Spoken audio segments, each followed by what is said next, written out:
calls himself the queer surgeon, and he boasts about the shocking, fully experimental, irreversible, and life-altering invasive procedures that he and others are performing on children to surgically modify their genitals.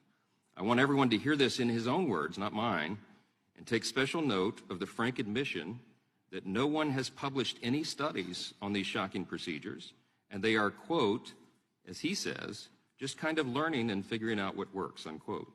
Later in this video, he admits to performing, quote, huge reconstructive surgery, rearranging anatomy, and then acknowledges that they know almost nothing about the outcomes for these children. And, quote, he says, we'll know more in 5 to 10 years, and, quote, it'll be fascinating to see how all these kids turn out. Wow.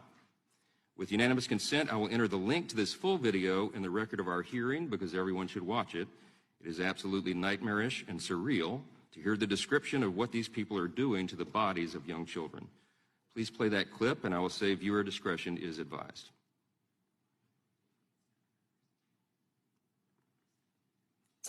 So 80% or so of my practice is gender-affirming surgery. So I do facial, chest surgery, and genital surgery. But the majority of my practice and sort of where my passion lies is really genital surgery cases. So I do a lot of vaginoplasty and a lot of phalloplasty. I would just say they're expanding in either direction.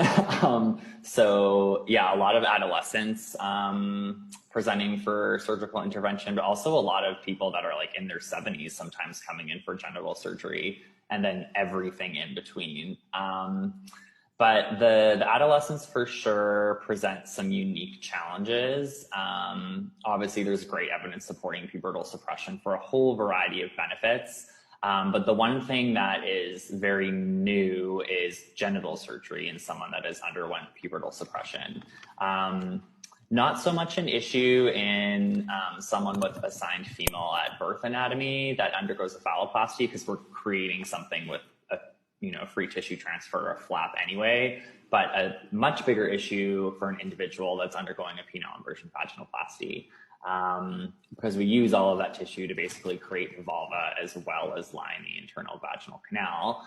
And as a specialty, those of us that do a fairly high volume of genital gender affirming surgery, we've maybe done a handful of pubertally suppressed adolescents as a field, and no one's published on it yet. OHSU we're just putting our first series together as we're kind of learning and figuring out what works. But it's really changing things because you don't have enough tissue to line the vaginal canal. So you either have to take a skin graft or take skin from elsewhere or use some artificial product. The way that we're dealing with it is by using a robot, and we're basically performing intra-abdominal components of the surgery. So we're using peritoneum, which is the inner lining of the abdomen, to line most of the vaginal canal. And by doing that, that allows us to use all of the remaining tissue externally to create a vulva and try to make also an aesthetic result.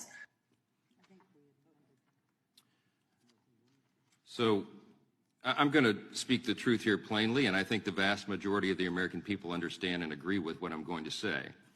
What you've just heard there is a little sample of barbarism. This is the mutilation of children, and it should be prohibited by our law.